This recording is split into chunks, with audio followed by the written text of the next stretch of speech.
Highly touted bantamweight prospect Erion Zekthi. What's going on, man? How has life been the past couple of months? Highly touted. I like that. Thank you. I mean, life, it's existing. It's stuck in the house, working from home. The same, I think, with everybody else. Recently, the gyms just started opening up and everything for training, so that's been good. But I think we're slowly just getting back into life as we knew it. But no, man, the last 3 months, I wish I could sit there and tell you that like I've been training and doing a lot of stuff. But other than some mitt work in the backyard with some friends, we got some puzzle mats, rolling on the where we can with who we can. It's been minimal. I said this to a friend. I was like, I feel like coronavirus has just taken a year off every fighter's prime. You know what I mean? For the most part, it's like if you're 27 to 32, this one just like check the box. If you thought you were fighting this year and you're not in the UFC, sorry.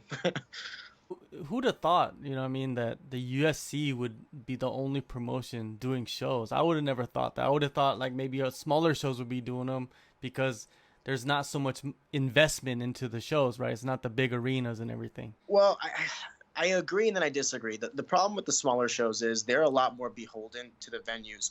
Ultimately, like if we're gonna be frank about it, like if the fight promotions could do it, they would, right? And they would just stream it and then do a pay-per-view style thing, especially the local ones, because they'll still make money off of it. But when you have all of these sanctioning bodies and commissions and venues and everyone's telling you no, you can't just hold an event and hope that it'll run well. I think the only reason the UFC kind of got around it was because they had the infrastructure in place. So they were the only ones that really could. Because when you think about it, like, does the NFL have a stadium that they can run a couple shows in? Not really. I mean, they have stadiums, but they're not going to do it without the live gate because they're on cable television. The UFC is kind of in this weird bubble where we have the pay-per-view model, so we can make money not having the live gate. We'll lose money not having the live gate, but it's not the end of the world. And as long as we do this properly and get the states in line, we should be able to do it without a hitch. And I only wish that like more states would kind of follow suit. You know what I mean? But it is what it is. What can you do? Everyone wants to be better safe than sorry kind of thing. So I understand. They don't want blood on their hands. You know what I mean? It's a risk. I get it. And I say all this, but like, let's say the fight in March would have happened, and let's just say some elderly man or someone with like a pre-existing condition did die. My outlook would be completely different. So yeah. I'm saying this because we didn't fight, so I'm just jaded. Yeah, I think everybody's jaded somewhat. Now, I want to start with you're born in Albania. When did you first move stateside? We moved to the stateside. So I was born in Albania, but a little bit of background. So when I was born, the communist regime in Albania had just crumbled, right?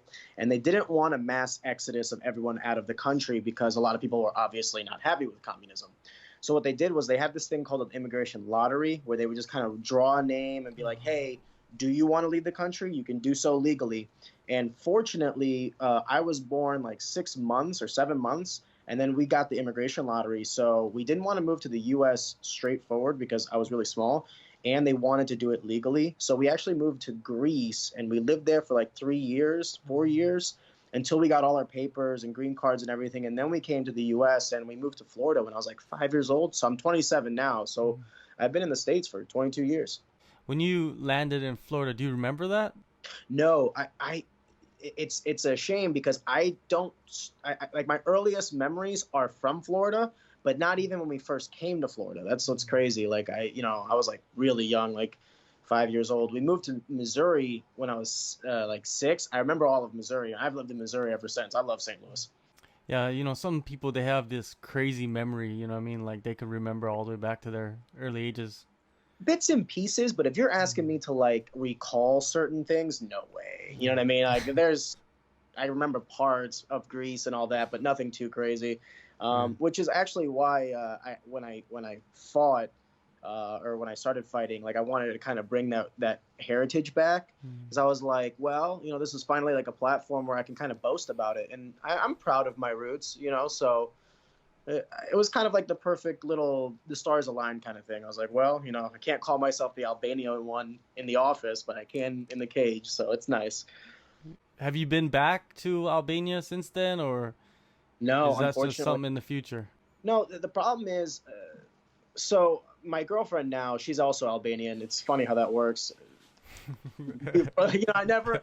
It's funny because when I was growing up, my parents were always like, "You need a nice Albanian girl. You need a nice Albanian girl," and I was like, we'll see what happens. You know what I mean? And then I don't know how it lined up. I met like the one dope Albanian girl. I was like, all right, I guess we're in. But no, I haven't. She has, and she wants to take me. Here's the problem: the majority of my family has left. So I have family in Greece. I have family in Germany. I have family here in the U.S., predominantly here in the U.S. So like when you go, like you usually go to visit people, right? But the problem is like there's no one really for me to visit. So she still has some family up there. So I think when we go, we'll probably visit them, and then we'll go see because I do want to go. Like I want to go see like where I was born. I want to go see my town. I want to go see like where my parents lived. I think these are like, fair things that everyone wants to see once in their life. So we're making plans on going, but no, man, 27 years, haven't been back since. Well, it will make it much more sweeter, man, when you do actually Yeah. land over there and get to spread your wings a little bit more. It's also not that I didn't want to. It's just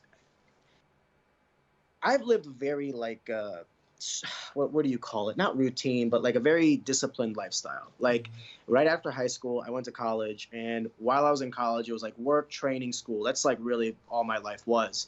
And then after I graduated, it was, full-time job, not just some part-time job, full-time job and training. And then it wasn't until I started dating her that like we actually do stuff. Like she'll make comments. She'll be like, "Have you ever been over here? Have you ever done this?" I'm like, "Nah."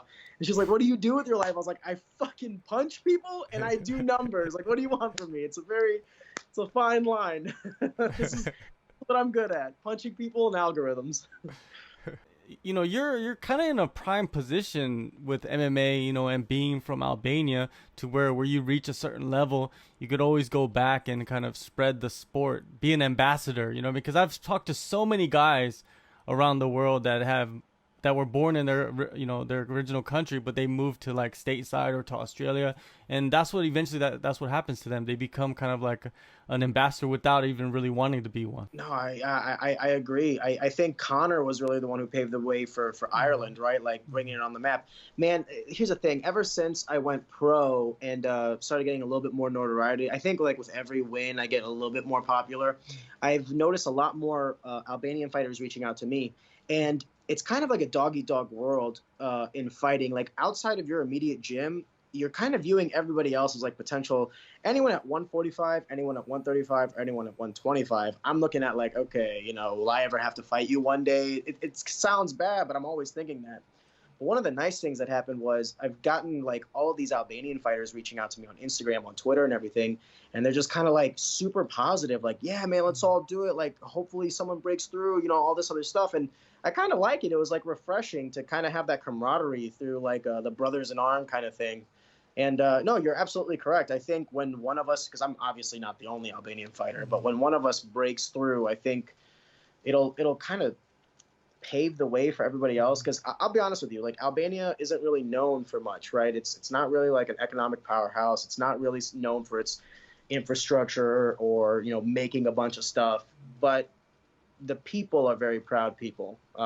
They take their heritage very seriously, and hey, relax. Sorry, I got some cats and dogs here. And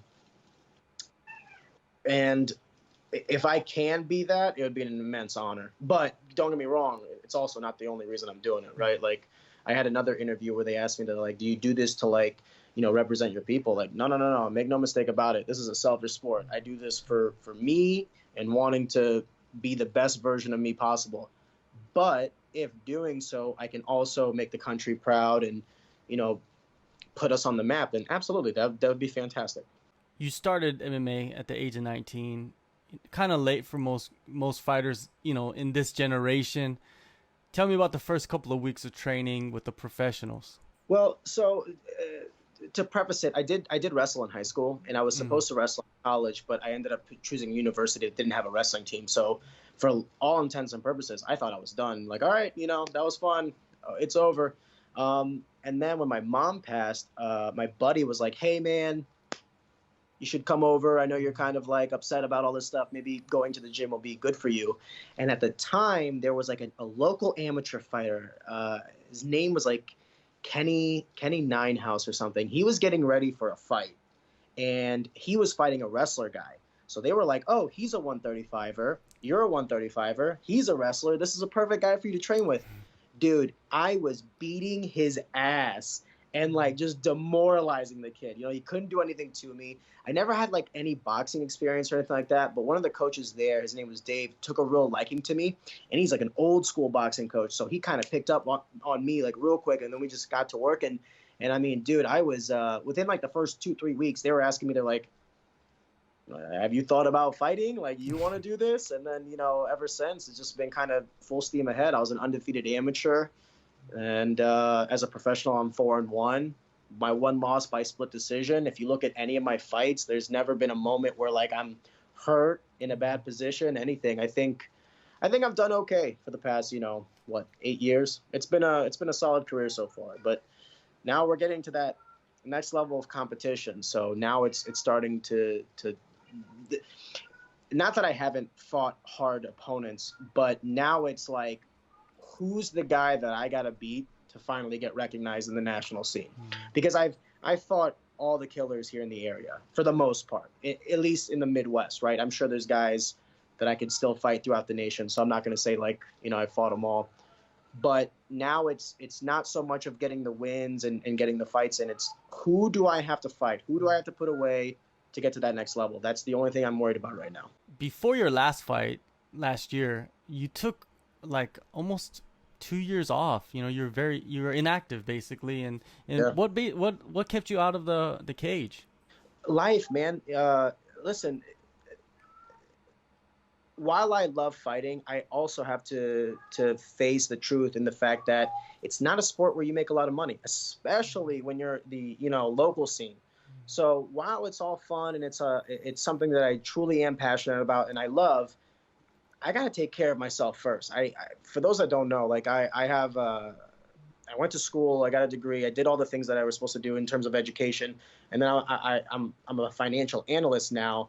So it's like I had to get my professional life, I had to get my plan A set in order so that my plan B can kind of bear fruit, right? I know a lot of fighters that don't take care of their finances. I know a lot of fighters that kind of like live in the gym and that grungy life, and I've just not been that kind of guy. I hate this mentality, and you hear Dana White say it a lot. They're like, all these guys are all in. All these guys are all in. That's such a fucking stupid thing to say. Of course we're all in. You're locking us in a cage. We're fucking fighting almost bare knuckle with one another, throwing shin to cheekbones and shit like that. So, when people say like, oh, you're not committed, that's fucking stupid. How many fighters do you know, just throwing it out there, had to quit fighting because they had to put bread on the table? How many fighters had a kid and they couldn't fight anymore because they needed to now, raise their kid? How many fighters do you know just had a shitty, flip of a coin and maybe was in a car accident or something and fucked up a shoulder, fucked up a leg or something like that? If you ask me, if you're all in anything in life, you're doing it wrong. I'm sorry. Like, it's not a sense of like pride or anything like that. You need to have something to fall back on. And for me, it's been my professional life. The only reason I can continue to fight and do the things I'm doing is because I had the day job. It's because I had the salary and the paycheck coming in. And it's made it easy to fight because I don't have to fight. I choose to fight. And I think that makes for a scary person, like a driven person. I don't need the paycheck. In fact, if they didn't pay me, I really wouldn't give a shit. But, if I'm going to do it, might as well make some money. Yeah, definitely. Now, your last fight, actually, it wasn't even your last fight. It was a fight that you were supposed to have in March. A couple days before it got shut down because of the pandemic. Describe the days leading up to that cancellation. It was weird because, 2 weeks before the fight was when the coronavirus started hitting the mainstream media, right? And I remember watching it, and I'm heading into the sauna, and the gym has a TV in the basement right next to the sauna. And we're watching this, and a couple other fighters that are fighting on the card, we're all talking about it hey, they're talking about pushing off hockey and all this other things. Like, what if they push off fights? And I remember I was like, man, they're not pushing out no fights. Like, everyone needs their money. Everyone's gonna keep doing this. Who knows where this goes? But we'll be fine. And lo and behold, like 1 week would pass. It's the week of the fight, and everyone's kind of like, hey, is this fight still happening? The NCAA is like canceling the season, and all these other major sport leagues are kind of like, okay, no fans, and then ultimately no shows whatsoever. And I was like, yeah, no worries, because the promoters were always like, also like, yeah, we're gonna have the fights. It wasn't until the casino that we were going to fight at finally told them, we're like, hey, we're not going to be having any sort of live events, especially with like upwards of like 2,000 people in a closed environment. That's just asking for trouble. So it was actually the day before weigh-ins. I remember because I was like 5 or 6 pounds out, and I was doing like a hot water bath to just kind of get my body acclimated and used to it. For those who have never cut weight, hot water baths, sitting in the sauna, it's not fun. So you don't want it to be like your first time the week of the fight. But I remember I got out of the hot water bath, and my buddy was like, hey, man, I'm so sorry. This is terrible news. I'm like, what are you talking about? The city of St. Louis and the state of Missouri just kind of shut down everything. Like, you couldn't go to work. You couldn't do anything. I was like, are you kidding me? It was incredibly frustrating, man. And shortly after that, Jesse Finney, the owner of Shamrock FC, he called me. He's like, I'm so sorry. Like, we're going to try to reschedule. I know that you are because here's the thing that sucks about fighting, unlike other sports. It's the weight cut, right? I hate this mentality of stay ready so you never got to get ready. Go fuck yourself if you think that. I have to cut 30 pounds. I walk around 165, 170. I fight at 135. I can't stay ready. That doesn't exist in my world. The only way that would exist is if I'm making enough money to quit my day job, and then even then, it's a tall order. So, for these guys right now in the UFC that are like taking fights on 12 days, 14 days notice, my hat is off to you. That is a shitty lifestyle. That is not fun. So good for them. But for me personally, no way. You couldn't pay me enough to keep my weight down to 140, 145. It's not about discipline. It's not about any of that shit. You know what I mean? I lift weights. I do strength and conditioning. I'm a naturally big 135er. So, maybe if I jumped up to 145, it'd be a little easier. But if I'm going to fight 135, I need at least a month's notice. Like, give me 4 weeks. I can cut 30 pounds in 4 weeks. I can do it properly. But that's the thing that sucks about fighting is, like, if our events get canceled, there's just so much more preparation for individual events. If you're playing the NFL, you have 16 games in 17 weeks. If you're playing baseball, you have hundreds of games in a short amount of time. But if you're fighting, you got 2-3 fights a year if you're active. So those 2-3 fights are super important. You do a lot of preparation, fight camps, all this other stuff. It was frustrating. The more I talk about it, the more I kind of remember how shitty I felt, and it's just like the more it's like kind of irritating me now. It must have been a mind twist, though. Is it happening? Is it not happening? You're watching the news. The news is saying different things, and then it's just the mind twist of just going through all of that. The problem wasn't even that. The problem was like you ever hear the term of like pick something and stick to it? That was the thing that was irritating me, was that I felt like everyone was kind of just making up something different every day. Like, wear masks, don't wear masks. Masks help. Hand sanitizer. Hand sanitizer doesn't do anything. You can get it through your eyes. You can get whatever. I felt like everything was changing every day. And at least here in Missouri, like, everything was kind of spaced out to where you would get new rules almost on a daily basis, right? It's like, okay, today the parks are open, tomorrow the parks aren't open. Today you can be with a group of 25, tomorrow it's a group of 20. Like, what the fuck's the difference between 5 people? Like, I just felt like they were just creating guidelines to be like, look at all this stuff we're doing. Meanwhile, nothing's really getting done. I mean, let me ask you this. How much hand sanitizer and face mask is going to stop like a virus if it's really going to kill people? Like, the truth of the matter was that the pandemic wasn't what they thought it was going to be. They overreacted, which is fine. It's better to overreact than underreact. But then no one was willing to say, hey, maybe we fucked up on this one. Maybe it's not that serious. Maybe we can just go back to business as usual. It didn't have to take 3 months. And, I predict that when this second wave hits, because everyone's out, like, protesting, or everyone's just like, hey, it's been 3 months. I got to feed my kids. They're going to work. You're going to see the second wave, and people just won't give a shit. Because the untold truth is that unemployment kills more people than coronavirus.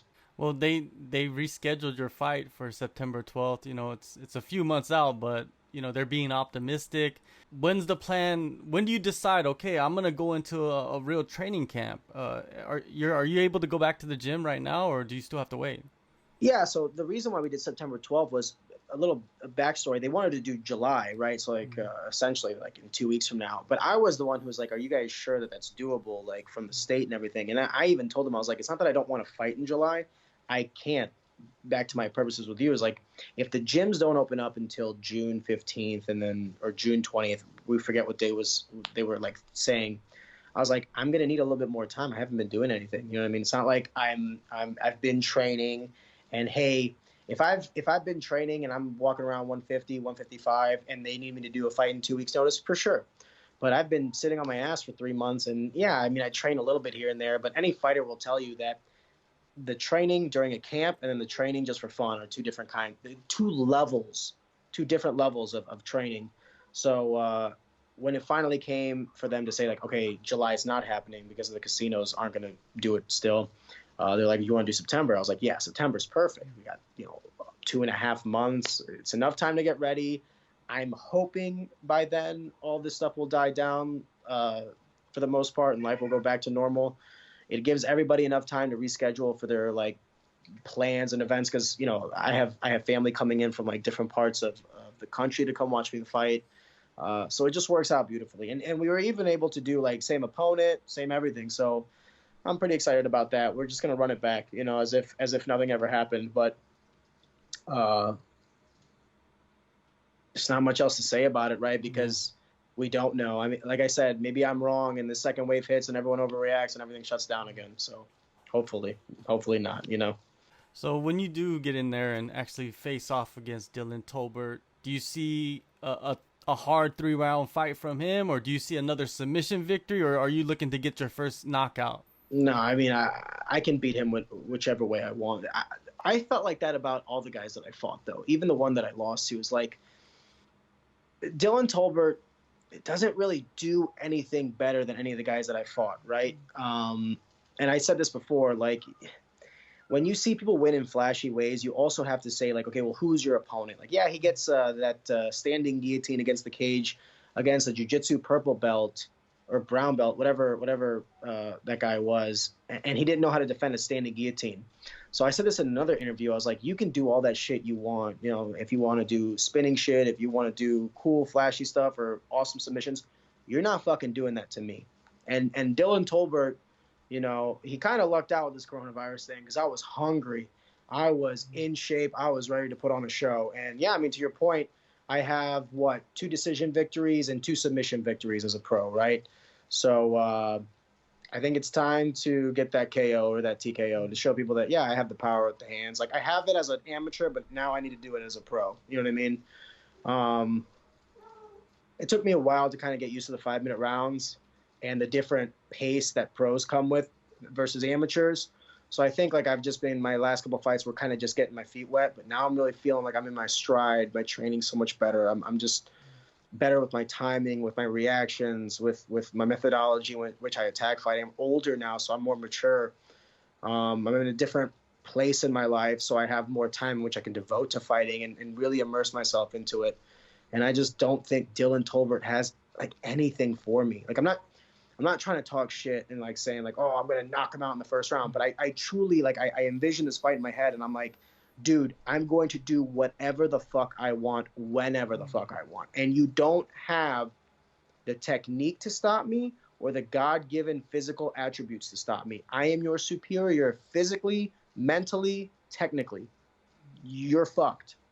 All right, well, man, that was a good promo right there for September 12th. Shamrock FC 335, man. Thank you so much, Erion, for the time. It was a great chat. I learned a lot about you, and hopefully I see you more, and we do more in the future, man. I gotta be honest with you, this was one of the better interviews I've ever had. Like you actually like asked questions about the background and everything, so I do appreciate that. Like that was a little bit of research on your end, and thank you.